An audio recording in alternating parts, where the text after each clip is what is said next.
زور وی په نرمۍ کې د سختۍ نه ډېر، زور وی په نرمۍ کې د سختۍ نه ډېر، اولار په غره کې وباسي پاستې اوبه. سلامونه، نیکې هیلې، احترامات مې ومنئ ملګري. ستاسو ورور، ستاسو ملګری خلیل افسان افریدے در سره مخاطب یم د لفظونو ښکلاګانې د پاڼې د لارې په پروګرام مرکه کې کتونکو او اوریدونکو لکه څرنګه وخت په وخت موږ تاسو له ذکر کوو، تاسو له موږ یادونه کوو چې تاسو سره به موږ ادبي ملګري په پروګرام کې مخاطب کوو. نن هم د موږ سره یو ښه لیکوال حضرت ظاھر صاحب په پروګرام کې میلمه دی. د هغوی نه به کلامونه هم اورو، د ادب په حواله به تپوسونه هم کوو. وخت مو نه اخلم یو څو ظاھر صاحب له ظاھر افریدے صاحب په پروګرام کې تسلیمه شي. په خیر راغلی یم. په خیر راغلی او ستړی مه شئ. ډېره مننه عزتمن صاحب، افسان صاحب، توسې او د توسې ټیم ټولو ډېره مننه چې په دا تنګ لنډ وخت کې موږ له مو کار وکړه، موږ له مو وخت راکړو. ډېره مهرباني. ډېره مننه. انشاءالله کوشش به مو دا وي، هڅه به مو دا وي چې هر وخت راشو تاسو غوندې ملګري ترڅنګ ناسته وکړو. دا به مونږ یوه د خوشحالۍ مقام ګڼو. ظاھر صاحب د کتونکو سره لنډ لشان خپله پیژندګلي وکړه. مو خو پیژندګلي داسې و چې نوما مې خپله حضرت علی و، تخلص مې ظاهر دی، په کوم باندې افریدی سپوی یم او د غیبي نیکو علاقې سره تعلق ساتم. ډېره مننه. ظاهر صاحب دا راته هم ووایه کتونکو له چې هم معلومات وشي، تعلیمي زده کړې مو تر کوم ټولګي پورې کړي دي؟ تعلیمي زده کړې خو تقریبا د وطن پورې وکړې. بیا څه حالات داسې وو چې مخکې اجازات یې رانه کړو چې خپل د کور څه داسې مصروفیات وي یا نور وغیره وغیره چې مخکې موږ تعلیم جاري وساتو. کنې شوق مې اوس هم شته دی، اوس هم مو دا ذهن دی که ټیم ورله میلو شي زه به اوس هم خپل تعلیم جاري ساتم. ډېر اهمیت دی خرڅه. خو د افسوس خبره دا وه چې وخت مو کار نه راکوي، نو تعلیمي زده کړې مې تقریبا ته وطن پورې کړې. صحیح صحیح. ظاهر صاحب کتونکو له دا هم ووایه چې په ادبي میدان کې مو قدم د کم وخت نه ایښی؟ یاره تقریبا چې ته کومه پورې د مو ذهن کور کوي، نو چې زه د ووتو کوله وم چې مو به د شاعرۍ سره ډېر شوق و. اکثر ځینې ماشومان وړوکولي کې هم داسې وي چې هغه یې دغسې شوق لري، نو ما ډېر زیات شوق و. بیا چې لږ ستر شوم نو مو به کوشش کولو چې غزل ولیکم، خو هغه خو بیا هسې وي چې یو کوشش پاتې شي. نو ډېر وخت نه شاعري کوم، خو باقاعده شاعري چې کوم د هغه 2018 نه مې شروع کړې ده. صحیح صحیح. ظاهر صاحب دا هم کتونکو له ووایه چې لیک مو په څه کې زیات کړی دی؟ یعنې په حالاتو مو لیک زیات کړی دی، بیا هم په کم صنف کې زیات کړی دی لیک؟ غزل مو زیات لیکلی دی، نظم مو زیات لیکلی دی، نثر مو زیات لیکلی دی، او شاعري م څومره کړې ده؟ لیک خو مو په صنفونو کشي، نو غزل مې ډېر لیکلی دی، تقریبا چې ډېر زیات مې غزل لیکلی دی. خو د افسوس خبره دا چې نه ضایع شوی دی، ځکه چې مولا پښتون کې خپل هغه داسې بل څنګه لیدل شو، ما به ولیکلو پارچه به په جیب کې وه او بیا به بس مغسې پارچه پاتې شوه او لوبېړله. نو نظم مې هم لږه لږه ټرای کړې ده او نثر کې مې کوشش کړی و، خو نثر باندې بیا هغسې زړه مې اوبه ونه څښلې. البته نظم و غزل مې لږ لږ لیکلي. صحیح. شاعري مو په حالاتو زیاته کړې ده که نه په هر اړخ باندې تاسو نظر اچولی دی؟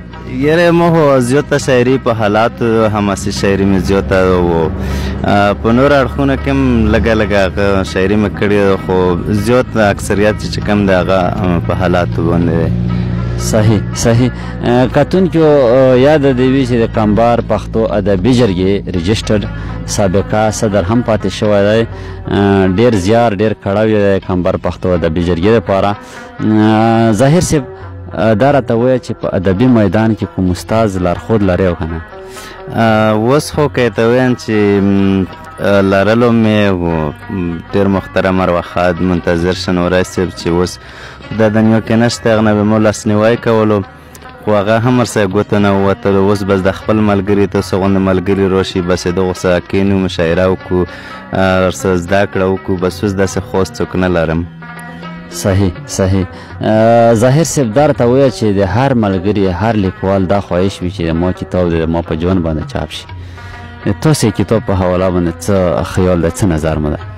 نو دا لکه څنګه تو چې وویل چې د هر چا دا خواهش وي، ما هم دا خواهش دی، خو ما خو لکه څنګه مخکې ذکر وکړو چې هغه نه ضایع شوي دي، کوم د مو څه چې مواد و هغه نه ډېر ضایع شوي دي. نو هغه مواد اوس که د کتاب پوره هم دي، خو داسې ووایم چې څه پکې داسې چې څه وختیني دي، څه اوسني دي، خو بیا په مخ کې وروسته کې خو ډېر پارخه ځکه وي چې په باندې بیا دوباره سړی نظر واچوي، نو په خپله مې له ډېر کمای پکې محسوسېږي، خو بیا خو کتاب د هر چا لوس لڅي، نو هغه مواد در سره پوره نه وي چې ووایي چې هغه کتاب ته چاپ شي.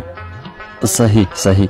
ظاهر صاحب د تاسې ژوند چې تر کوم حده پورې موږ کسو وینو یې ډېر مصروف دی.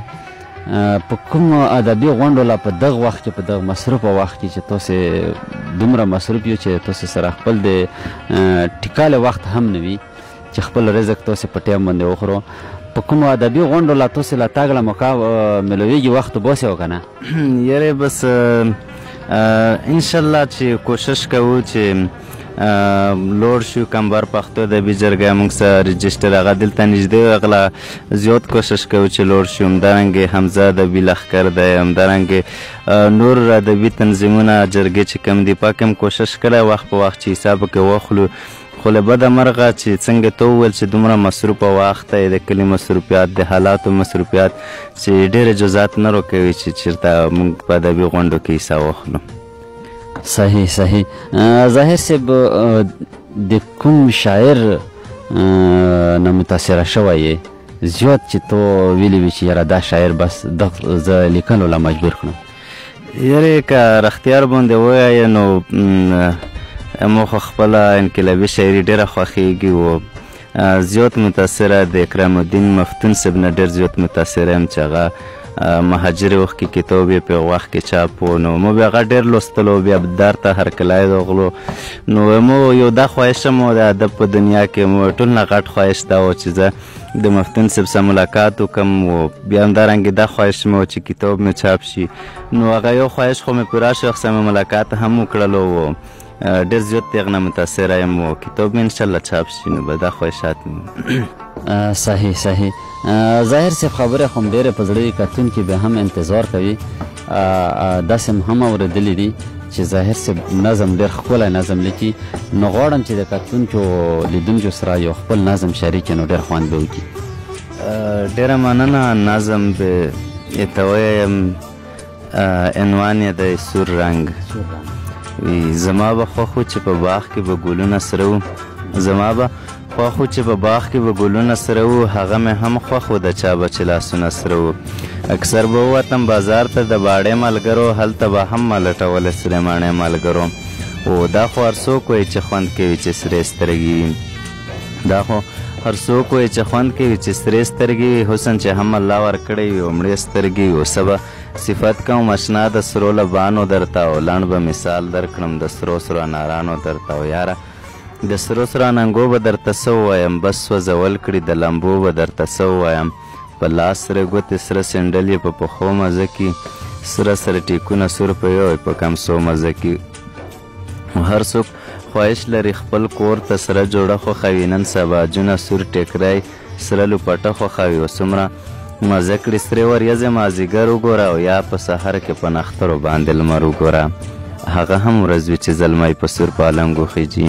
هغه هم ورځ وي چې زلمی په سور پالنګ وخیږي، زړې بادشاه شي که فقیر یا پرې ملنګ وخیږي، یا د باران نه پس رې کرښې په اسمان وګوره، او یا د کابل په مڼو ساس کې د باران وګوره، داسې یو وخت سره رنګونه به مې ډېر خوښول، داسې یو وخت سره رنګونه به مې ډېر خوښول، اوس ترې نفرت کوم ګلونه به مې ډېر خوښول، د دې خبرې پر شا ګوره یوه کیسه پرته ده، یو دردمنده د غمونو قافله پرته ده، د دې خبرې پر شا ګوره یوه کیسه پرته ده، یوه دردمنده د غمونو قافله پرته ده او کیسه څه داسې و اسمان کې مې لرګي ولیدل.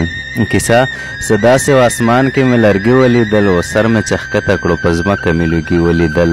هغه چې زه ناست وم په هغه ځای کې تیکې پرتې وې، هغه چې زه ناست وم په هغه ځای کې تیکې پرتې وې، هغه کټونه او کرسۍ په وینو سرې پرتې وې. له هرې خوا نه به سلګۍ او اسویلي راوتل، له هرې خوا نه به سلګۍ او اسویلي راوتل، هر څه لمبه لمبه و، هر خوا به لوګي راوتل. له هرې خوا نه به سلګۍ او اسویلي راوتل، هر څه لمبه لمبه و، هر خوا به لوګي راوتل. په دومره وخت کې چې رڼا راتله لوګي ورک شولو، د ډېرو جنو د څنګلو نه زلمې ورک شولو. په دومره وخت کې چې رڼا راتله لوګي ورک شولو، د ډېرو جنو د څنګلو نه زلمې ورک شولو. ما هم نارې کړلې چې خدای خپل جانان مسه شو، ما هم نارې کړلې چې خدای خپل جانان مسه شو. مونږ خو پاتې بې اسرې شولو، ساروان مسه شو.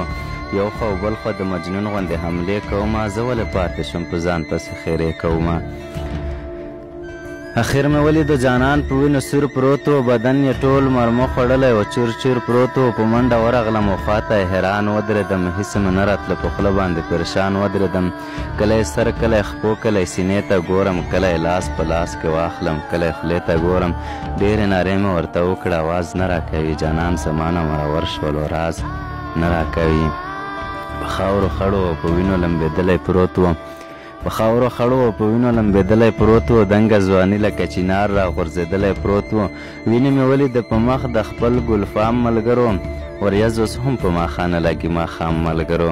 یا چېرته لاړ شمه بازار ته او مڼې ووینم، فکر کې لاړ شمه پر هر سینې ووینم. او یا چېرته لاړ شم باغچې ته او ګلونه وینم، زر یې د زړه په سترګو بیا سره پرهرونه وینم. خو لنډه دا چې سره رنګونه په ما ښه نه لګي، خو لنډه دا چې سره رنګونه په ما ښه نه لګي. سره اننګي او سره لاسونه په ما ښه نه لګي، سرې لوپټې سره څادرونه په ما ښه نه لګي، هم سره سینډل او سره نکونه په ما ښه نه لګي. له کومې ورځې نه جانان مې چې هجرت کړی دی، له هغې ورځې مې د سره رنګ بغاوت کړی دی. ډېره مننه توجه نه. ډېر اعلی، ډېر ښه، ډېر زبردست. کتونکو او اورېدونکو، زه خو په یقین سره ته وایم چې ما خو کیفیت څه نور کړلو، او امید لرم چې تاسې کوم چې زه څه محسوسوم هغه به تاسې هم محسوسوو. د ملګري چې کوم تصویر کومه عکاسي کړې ده، شاید چې تاسې په هغه باندې ټول ورسېږو. ظاهر صاحب د پروګرام آخري مرحلې دي او کتونکو او اورېدونکو لکه کوم پیغام لرې نو په بشپړه توګه یې کتونکو له ورکولی شي. بس پیغام خو به مو څه و، موږ به څه پیغام وي، خو البته دومره به ووایم چې ژوند داسې هم تېرېږي روان دی، خو چې څومره په مینه محبت تیر شي همره بهتره خبره رو. نو مطلب مې دا چې د نفرتونه ټول ختم شي و خوست کر ادبي ملګري چې کم دي هغه چې د یوه بل څه لوس ولري پوه شو، چې کم دی د یوې بل څه همکاري وکړي، نو دا به موږ د پښتو لپاره زموږ د خدمات به جاري وساتل شي و ډېر وده به وکړي ډېر په کم وخت کې چې موږ د خپل ملګري سره اتفاق و اتحاد چې کم دی هغه باندې سره ملګرتیا وکړي. ډیره مننه ظاهر صاحب د وخت راکولو، غرونه نړۍ مننه کوو. الله دې وکړي چې په ټولو کې اتفاق و اتحاد راشي. کتونکو او اورېدونکو، دا و حضرت علي ظاهر صاحب چې خوندور نظم او ګټورې خبرې مو ترېنه واورېدې. تر بله پروګرامه خلیل افسان افریدې سره د خپل همکار ملګري سمین ګل افریدي په خپل یو شعر باندې نه غواړم اجازت چې نه ګڼم چې نسل د نشا پرېږدي، نه ګڼم چې نسل د نشا پرېږدي، بانګ دې د پټي نه چې ونه باسي، چېرته چې و ښاد آباد بریالي اوسو. الله پامان.